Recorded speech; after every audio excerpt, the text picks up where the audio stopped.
जो लोग डायरेक्टली या इनडायरेक्टली प्रधानमंत्री और होम मिनिस्टर की तारीफ करते हैं, मिलने जाते हैं, मैं सीरियसली इस बात को बता रहा हूं, मिलने जाते हैं, उन लोगों का बाइकआउट होना चाहिए, वो गद्दार हैं।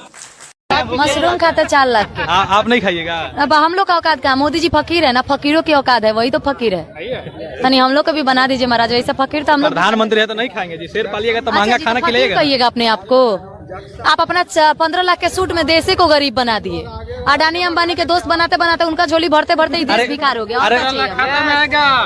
दूसरा देश झुक रहा है मोदी जी के पैरों में, नहीं देखिए विदेश में। मणिपुर वाले घटना से भी तो इंडिया का छवि बन ही रहा है ना जी विदेशों में। और वैसा से घटना होते रहता है, नहीं सुने मुख्यमंत्री ने कहा है कि होते रहता तो जब तक प्रधानमंत्री नरेंद्र मोदी जी श्री श्री आदरणीय जी रहेंगे तब तक तो ऐसे बेटी बहू नंगा होवे करेगी, मोदी जी कुछ नहीं बोलेंगे। देश का नाम रोशन हो रहा है ना, आपको भी वाह करना चाहिए। कहते रहे वाह वाह करिए मणिपुर के घटना पे कि आपकी बेटी बहू भी नंगी होगी, कल को खड़ी रहेगी। आप एक मुद्दा पे लेकर अटकी हुई है, देश का नाम इतना आपकी बेटियों को नंगा करके, बहन को नंगा करके घुमा देते, कहिएगा क्या हो गया, बड़ा बात थोड़ी है, मोदी ये चाहिए हमको, कहिएगा। तो वहाँ का मुख्यमंत्री कहा नहीं रहे एक ही घटना, ऐसा घटना पहले बहुत सारा हो गया, घटना हो गया है ना, तो रोकना चाहिए कि आप ये कहिएगा कि कोई दिक्कत नहीं है, होते रहता है, छोटा मोटा घटना है। आपके घर में बेटी बहन नहीं है? सबके घर में है ना आपकी बेटी बहन। अगर मोदी जी की बेटी को नंगा कर दिया जाता उस जगह पे, तक मोदी जी ये बोल पाते? नहीं बोलते, जाके आग लगा देते सबको। एक आम पिता आग लगा देता उसमें। पर मोदी जी को क्या कर रहे हैं, सब कह रहे हैं कि हम देश के बेटियों का पिता है। ऐसे नामर्द पिता को शर्म आनी चाहिए जिसके रहते हुए इस देश की बेटियां नंगी हो जाए। पिता कहते हैं अपने आप को इस देश की बेटियों के।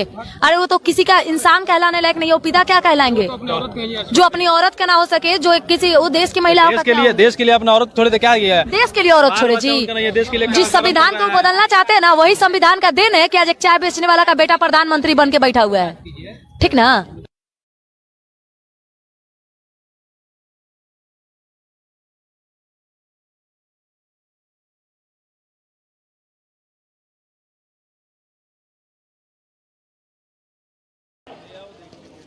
भारत के संविधान को बदलने की खुलेआम बात कर रहे हैं और प्रधानमंत्री जी चुप हैं। क्या हम ऐसा मान लें कि अगर उनकी आर्थिक सलाहकार समिति के चेयरमैन भारत के संविधान को बदलने की बात कर रहे हैं तो ये मोदी जी के इशारे पर कर रहे हैं?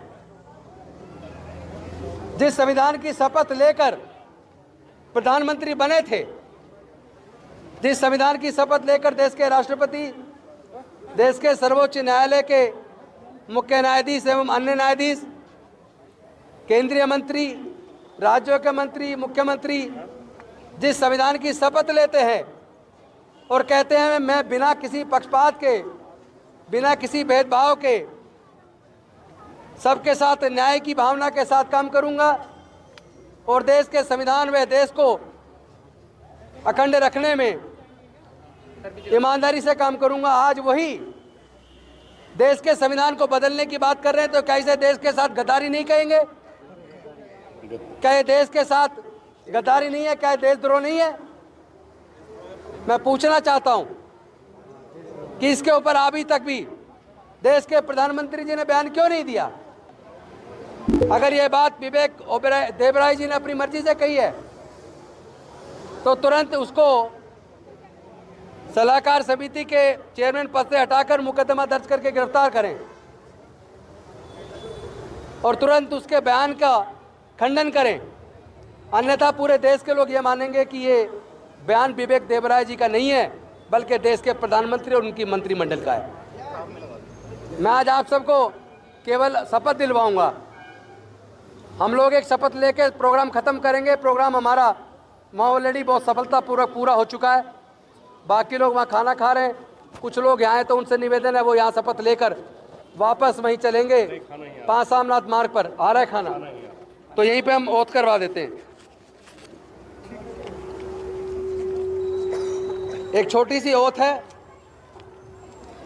वो मैं दिलवाऊंगा और मैं चाहता हूं कि आप भी मेरे साथ उस ओथ को दोहराएं। अपना हाथ ऐसे कर लेंगे।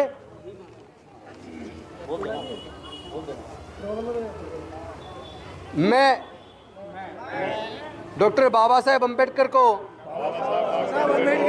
साक्षी मानकर बाबा साहेब की भूमि जहां उन्होंने अंतिम सांस ली 26 अलीपुर रोड पर उनके स्मारक पर यह शपथ लेता हूं मैं आजीवन बाबा साहेब द्वारा स्थापित बाबा साहेब द्वारा रचित भारतीय संविधान सम्मत कार्य करूंगा। वह भारतीय संविधान को बचाने के लिए अपने जीवन की आहुति देने को तैयार रहूंगा। मैं किसी भी प्रकार के अंधविश्वास, पाखंडवाद व रूढ़िवाद और कर्मकांड या अवैज्ञानिक मान्यताओं को नहीं मानूंगा। मैं समता, मैत्री व भाईचारे पर आधारित, जाति विहीन, वर्ग विहीन, न्यायपूर्ण समाज की स्थापना करने के लिए प्रयत्नशील रहूंगा। मैं अपने आदर्श बाबा साहेब भीमराव अंबेडकर जी के बताए रास्ते व मान्यताओं के अनुरूप आचरण करूंगा। मैं अपने वोट के महत्व को समझकर चुनाव में अपना मत अपने बुद्धि और विवेक से उनको दूंगा जो धर्म के आधार पर, जाति के आधार पर वैमनस्य ना फैलाएं, आपस में भाईचारा फैलाएं और उनको दूंगा। और नफरत फैलाने वाले, नफरती भाषण देने वाले, देश की तोड़ने की साजिश रचने वाले के खिलाफ अपना मत दूंगा। मैं किसी धार्मिक मान्यताओं को इसलिए नहीं मानूंगा कि ये परंपराएं से चली आ रही हैं या पहले से चलती आई हैं। मैं वैज्ञानिक दृष्टिकोण अपनाऊंगा और भारत को मजबूत करने में, भारत के संविधान को मजबूत करने में, भारत के तिरंगे के प्रति समर्पित होते हुए समता, स्वतंत्रता, बंधुता और न्याय के मार्ग पर आगे बढ़ूंगा। यही शपथ मैं दूसरी बार भी और तीसरी बार भी लेता हूं। बहुत बहुत धन्यवाद आप सबका। ना हमारे पास महल हैं, ना हमारे पास रुपया है, हम तो छोटी छोटी जमीनों के मालिक हैं, उसी में ऊपर नीचे होते रहते हैं। एक ही तरीका है एम्पावर होने का, ताकत हासिल करने का और आगे बढ़ने का, और वो है तालीम का। दुनिया में जिन कौमों ने तालीम की तरफ ध्यान दिया वही तरक्की की है। एक घटना मुझे इंग्लैंड की याद आती है, जब वर्ल्ड वॉर सेकंड चल रहा था, बजट पेश हो रहा था। बजट में सारी मदों में कटौती की गई, लेकिन एजुकेशन में कोई कटौती नहीं हुई। खड़े हो गए विपक्ष के लोग, उन्होंने कहा साहब इसमें कटौती क्यों नहीं हुई? प्रधानमंत्री ने कहा कि टूटे हुए पुल दोबारा बन जाएंगे, मकान दोबारा तामीर हो जाएंगे, कारखाने फिर बना लेंगे, लेकिन अगर एक पीढ़ी तबाह हो गई तो उसको दोबारा खड़ा नहीं किया जा सकता। संविधान को हम बचाएंगे क्योंकि हमारे पास कुछ भी नहीं है, हम मर मिटने को तैयार है। और संविधान को वही लोग बचा सकते जो बाबा साहिब अंबेडकर के पैगाम को समझते। संविधान को वही लोग बचा सकते जिन्होंने जात पात के नाम पर नाइंसाफी नहीं की। मेरे अजीज दोस्तों और बुजुर्गों, बाबा साहिब अंबेडकर ने हिंदुस्तान के संविधान के जरिए हम तमाम को, ये वंचित बहुजन समाज को कहा। अंबेडकर, बाबा साहिब अंबेडकर ने क्या कहा 70 साल पहले सुनो। बाबा साहिब अंबेडकर ने दलितों से कहा, मुसलमानों से कहा, ओबीसी से कहा, मजलूमों से कहा, कमजोरों से कहा, औरतों से कहा, बच्चों से कहा, गरीबों से कहा, मोचियों से कहा, सबसे कहा। अंबेडकर ने क्या कहा कि मैं तुमको संविधान दे रहा हूं, इसमें 4 चीजें बताओ। क्या हिंदुस्तान का संविधान आरएसएस ने दिया? क्या हिंदुस्तान का संविधान मोदी ने दिया? क्या हिंदुस्तान का संविधान फडणवीस ने दिया? क्या हिंदुस्तान का संविधान नेहरू गांधी परिवार ने दिया? तो किसने दिया हिंदुस्तान का संविधान? पुकार कर कहो, किसने संविधान दिया? इतना आवाज लगाओ कि दिल्ली में मोदी चमक कर उठ जाए कि महाराष्ट्र में कौन इनकलाब बर्पा कर रहा है। किसने दिया संविधान? क्या मोदी ने दिया? क्या पवार ने दिया? क्या नेहरू गांधी परिवार ने दिया? जब संविधान अंबेडकर ने दिया तो फिर अंबेडकर के मानने वाले कब तक जुल्म का शिकार होगे? क्या तुम जालिम से मुकाबला करोगे? क्या तुम जीतोगे? क्या तुम कामयाब होगे?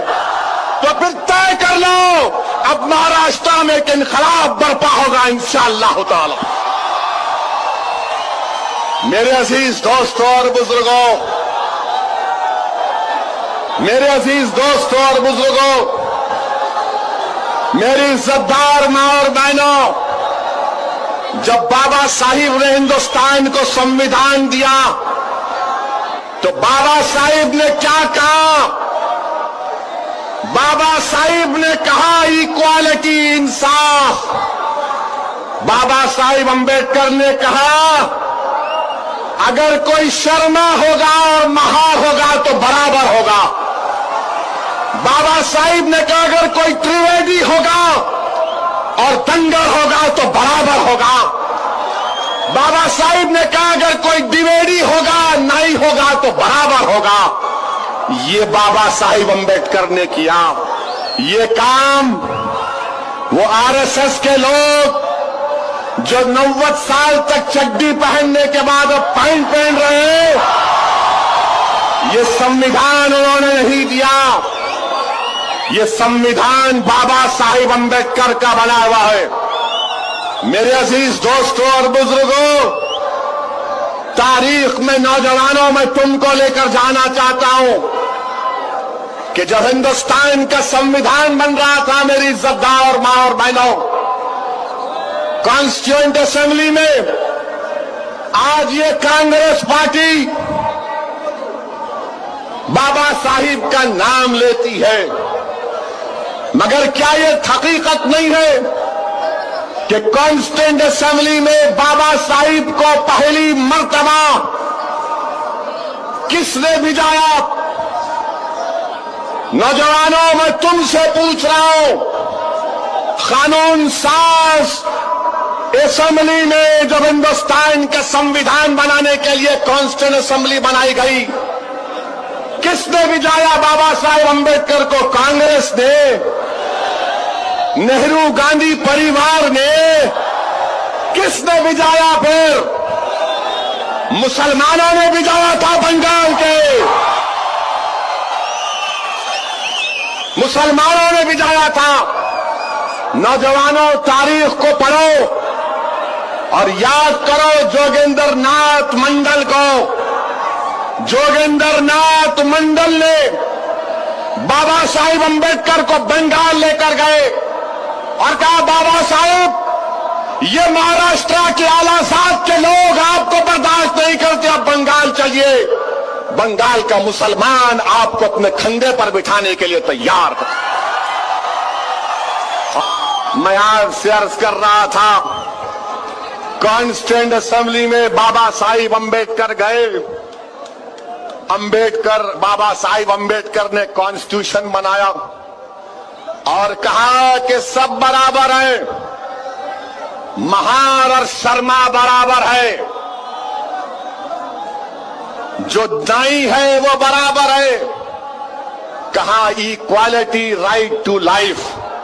मेरे अजीज दोस्तों और बुजुर्गों, फिर बाबा साहिब अंबेडकर ने क्या कहा? बाबा साहिब अंबेडकर ने हिंदुस्तान के गरीबों को, बाबा साहिब जानते थे कि मैं तो इस दुनिया से चला जाऊंगा, मगर ये ऑपरेशन करने वाले लोग ये कमजोरों को दबाने वाले लोगों का राज रहेगा।